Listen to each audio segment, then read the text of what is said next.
Este mês de novembro foi comemorado aí o Dia do Biomédico, mas e você aí de casa, nos conte. Você sabe de fato o que faz um biomédico e por que ele é tão importante, tão essencial na biomedicina e para a medicina? Não? Pois é, acompanhe conosco, continue com a gente porque a doutora Thaís irá contar tudo pra gente aí sobre a rotina de um biomédico e também, né, o seu papel aí na preservação e recuperação da saúde na população. Então não perca, porque a doutora vai trazer aí tudo, né, do dia a dia para você ficar por dentro da biomedicina. E já está presente aqui conosco. Boa tarde, doutora Thaís. Seja muito bem-vinda aos estúdios da Macaúbas FM. Boa tarde, pessoal. É com muito prazer que a gente está aqui hoje, né?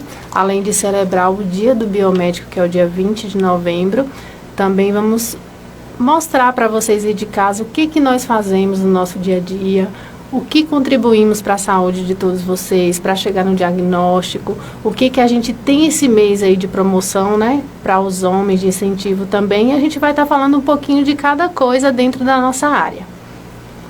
Pronto, e já iniciando aqui, doutora, né, começando o nosso bate-papo, né, eu queria saber, né, até explique por favor aí para os nossos ouvintes, qual a diferença entre a medicina e a biomedicina e como, né, é a atuação aí dos profissionais da área e no desenvolvimento, né, de novas tecnologias e, né, de medicamentos. E isso, geralmente, quando a gente começa a estudar a biomedicina, todo mundo pergunta, tá fazendo medicina, é isso, é aquilo, só que são áreas assim, o nome parece um pouco, mas são bem diferentes. O biomédico a gente vai estudar o quê? Como chegar no diagnóstico das doenças, a gente estuda o vírus, estuda as bactérias, estuda os medicamentos, chega a criar vacinas, a gente consegue chegar num exame para dar o diagnóstico prontinho para o médico, só que só o médico vai poder chegar naquela cura, poder passar uma medicação, poder fazer uma cirurgia. Então a gente fica com a parte antes para poder chegar tudo bonitinho para o médico e depois o médico já faz o tratamento, aí o médico faz um parecer melhor, consegue ver aquele exame e falar, não, tá tudo bem, não, vamos fazer isso e aquilo. Então, a diferença é essa, a gente estuda muito exame, estuda muito como que causou isso no seu organismo, como que o médico pode estar fazendo para melhorar, como que eu vou criar uma vacina para, por exemplo, o coronavírus, né? A gente teve vários biomédicos aí nessa campanha, estudando a molécula ali do vírus, que são coisas que os médicos não fazem, mas a gente está ali, ó, no nosso dia a dia, e o médico já chega num parecer mais de remédio, vou passar esse remédio que vai te curar, vou fazer essa cirurgia pequenininha que vai te melhorar. Então, a diferença é essa, a gente fica com essa parte todinha de estudar como é que você chegou nisso, o que eu posso estar fazendo para poder mostrar para o médico que você está com isso, e o médico te acompanha dali para diante. Seria mesmo um pré-diagnóstico, né? Isso, um pré-diagnóstico. Então, o médico sempre está ligadinho com a gente por conta disso. Em qualquer área que a gente vai atuar, geralmente eles ligam, e aí, esse exame tá assim, assim, tá ótimo, então já vou liberar. Não, tá assim, assim, lá na hora você viu o que mais. Então, assim, é uma área bem juntadinha, mas a responsabilidade deles se torna também um pouquinho grande, bem mais grande do que a gente. Muito bom, doutora. E assim, falando, né, até dessa área aí maravilhosa da biomedicina, né, há quanto tempo, né, você exerce aí a profissão de biomédico, né, e por que você fez essa escolha aí nessa área profissional? A minha escolha foi porque, assim, quando a gente estuda, pensa, nossa, já pensou, eu vou conseguir desvendar a cura para o Alzheimer. Então, já comecei a ficar interessante ali para mim. Então, assim, quando a gente tem alguém doente na família, a gente pensa, será que um dia eu vou conseguir curar essa pessoa? Então, já despertou uma curiosidade enorme. Então, eu já comecei a partir dali. Então, o biomédico mesmo, ele gosta de investigar, ele gosta de ver por que deu alta isso aqui. O paciente está assim, está dando alta. Então, todo paciente que der alta, ele vai sentir esse sintoma. Então, a gente gosta de investigar, a gente gosta de ir bem a fundo para, às vezes, poder falar para o paciente, ó, você está com isso. Aí o paciente vai lá e mostra no médico, é daquele jeitinho que você me explicou mesmo. Eu estava com aquilo aquele dia. Então, assim, a gente gosta de ser investigativo. Então, eu escolhi mesmo porque quando eu vi que eu poderia um dia criar uma vacina, que eu poderia estar numa pandemia dessa, olha, criou a vacina e deu certo, criou essa medicação ou por exemplo, essa frutinha curou tal diabetes, é bom para diminuir o colesterol. Então, isso faz da gente enorme e muito investigativo e tudo satisfatório. Né? Então, por isso que eu escolhi a biomedicina. Muito bom, assim. E realmente é uma área muito importante, né? Porque para você chegar, né, com um diagnóstico pronto para o médico, para dali ele ver qual o caminho que ele vai seguir, é muito tempo de estudo, né, doutora? Isso, muito tempo. Queria aproveitar e perguntar, né, quais os principais desafios, né, do biomédico para o futuro, né? Futuro este que muitos temem aí o surgimento de novas doenças, né? A gente saiu de uma pandemia e a gente está sempre aí indefeso porque sempre aparece um vírus, né, uma variante, e isso acaba causando, né, um medo na gente. Então, queria saber, né, como que fica o futuro, como que é, assim, os principais desafios para o futuro aí no cotidiano do biomédico. Pronto, na verdade o coronavírus ele veio para mostrar muita coisa pra gente, né? Então, assim, nós da saúde aprendemos que muitas coisas que a gente dizia hoje, o corona vai durar tantos dias os sintomas, isso foi mudando muito. Então, a gente teve que se reestudar sempre. Aquilo que para um paciente durava 12 dias, para outro se estendia a 18, porque as variantes estavam demais. Então, o coronavírus foi mesmo para dizer estuda e nunca afirma isso com certeza, porque o vírus está sempre se modificando. Então, para a gente e para vocês também que não são da área da saúde, o corona modificou a vida de muita gente, né? Então, assim, quem tinha dinheiro não valeu de muita coisa. Então, para a gente, assim, que tinha muito estudo, não estava valendo porque era uma coisa muito nova, a gente tinha que estar estudando. Não, por que esse paciente fez assim e o outro não faz? Então, cada dia era um novo dia para a gente. Então, assim, foi de grande aprendizado para a gente aprender que realmente pode estar sempre surgindo novas doenças, né?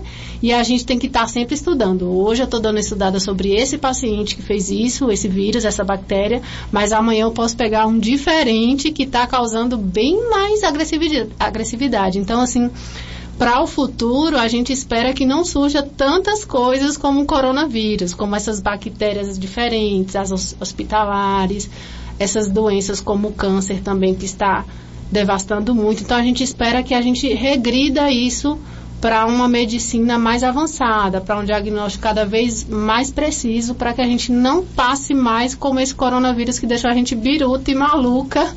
A cada dia a gente ficava mais doida com esse vírus, porque sempre estava mudando e mudando e mudando. A vacina mesmo foi várias mudanças, né? Então, assim, foi muito alarmante para a gente. A gente espera que não pegue esses casos complicados desses anos que virão aí.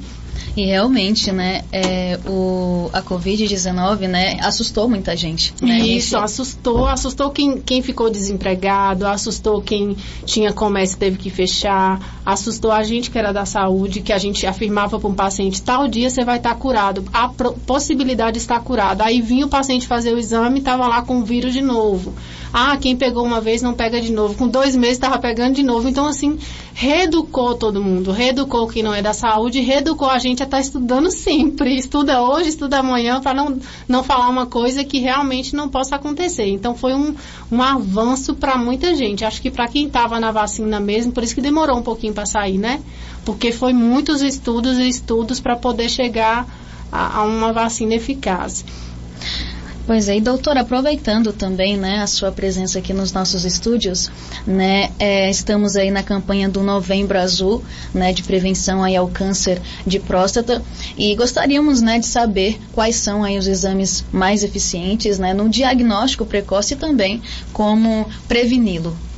Isso, esse mês de novembro a gente está aí com uma grande campanha sobre o câncer de próstata, né? Mundialmente a gente já tira esse mês para incentivar os homens que não gostam muito de fazer exame. Então, assim, a gente tem hoje o PSA, que é um exame de sangue que não dói, né? Só a furadinha. Ele serve como um grande marcador tumoral para o câncer. Né? Óbvio que tem que fazer um preparo para que esse exame saia perfeito. Se a gente sair desse preparo, o exame bomba e não quer dizer que a gente está com câncer. Então, ele já é um grande parâmetro para quem tem vergonha de ir ao médico. Faça o PSA, se o PSA der um pouquinho alterado, passe no urologista. Eu não tenho medo de passar em médico nem de fazer exame. O correto é fazer o de sangue, passar no urologista para fazer o exame do toque, fazer a ultrassonografia para poder fechar direitinho esse cerco do câncer, porque infelizmente o câncer de próstata ainda mata muita gente, né? Muitos idosos pulam esse período de estar fazendo os exames e quando faz já está bem avançado. Então, assim, o câncer de próstata tem alguns sinais. Só que os homens não percebem muito esses sinais porque eles fogem de ir ao médico. Então, assim, pelo menos o PSA, que é uma furadinha bem pouquinha, né? Vai lá, faça. Se der um valor bom, fique mais tranquilo. Se achar que tem necessidade de passar no médico, passe. Pelo menos isso para a gente poder diminuir essa mortalidade, né? Para a gente poder evitar que muitos pacientes aí morram pelo câncer de próstata ainda. Lá no laboratório esse mês a gente está com muita promoção com esses exames, né? O PSA a gente está com 30% de desconto. Ultrassom da próstata com o Dr. Érico também está com 30%. Então, assim, esse mês é o mês de fazer o exame. Sai mais barato, né? A gente incentiva eles e ainda vai concorrer a prêmios no final do mês. Então, é um mês bem azul lá pra gente. E doutora, aproveitando, né, falando do câncer de próstata, né, você falou aqui para nós, né, sobre as formas de prevenção, né, que tem que fazer direitinho os exames, né, existe, assim, queria até aproveitar, existe algum alimento, alguma coisa que até passando para os nossos ouvintes, que a gente pode evitar para futuramente ter, né, um câncer de próstata, Deus me livre, mas existe alguma alimentação ou alguma coisa no nosso cotidiano que nós podemos também ajudar, né, na prevenção aí ao câncer de próstata? Pronto, o câncer de próstata, ou como outro tipo de câncer, ainda tem um fator genético, né? Então, assim, se o meu pai teve, meu tio teve, ou meu avô teve, eu posso também desenvolver. Posso não e posso sim, então já é um fator. A gente tem um outro fator, que é a obesidade, não praticar exercício físico também, né? Fumar, deixa a gente mais propício a ter um câncer de próstata. Que mais? A gente se alimentar muito mal, comer enlatado, essas comidas aí que come mais em cidade grande, né? Faz a gente desenvolver um câncer de próstata. Que mais? Ficar muito tempo sem ir ao médico. A gente deixa de pegar uma lesão pequenininha, a lesão já virou um câncer. Isso daí também afeta muito. E outra coisa que hoje em dia está pegando muito, que é a produção dos radicais livres. O que é? A gente passa estresse. A gente passa nervoso. Então, tudo isso que a gente passa no nosso dia a dia vai modificando nossas células. Então, aquela célulazinha boa, ela começa a se dividir, virar uma célula má e vai causando isso. Então, assim, hoje em dia a gente não pode falar que o câncer é aquilo que a gente come, só aquilo, porque tem também o fator genético. A gente não pode falar que é só o genético, porque a gente tá gordinho, tá fumando, tá evitando de fazer exercício, também vai prejudicar. E tem esse fator aí do estresse também, que a gente tá muito estressado, passando muito nervoso. Em cidade grande a gente passa um horror de coisa, né? Então isso vai modificando as nossas células, aí vai fazendo com que avance muito a coisa. E na correria, né, a gente acaba não ficando atento, né, a esses detalhes. Isso mesmo.